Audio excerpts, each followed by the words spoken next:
ಮಗನ car start ಆಯಿತು. ಹಿಂದೆಯೇ ಮೊಮ್ಮಗಳ ಸ್ಕೂಟಿ, ಮೊಮ್ಮಗನ ವ್ಯಾನು ಬಂದಾಯಿತು.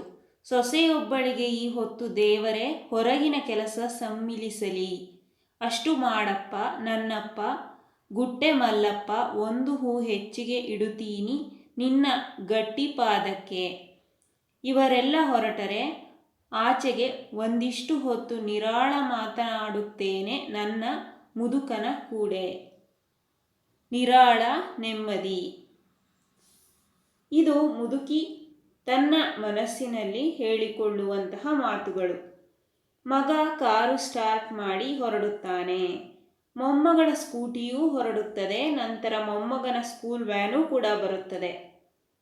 ಈಗ ಮುದುಕಿ, ದೇವರೇ ಸೊಸೆಯೂ ಈ ಹೊತ್ತು ಯಾವುದಾದರೂ ಕೆಲಸಕ್ಕೆಂದು ಹೊರಗೆ ಹೋಗುವಂತೆ ಮಾಡಪ್ಪ ನನ್ನಪ್ಪ ಗುಟ್ಟೆ ಮಲ್ಲಪ್ಪ ಎಂದು ಬೇಡುತ್ತಾಳೆ.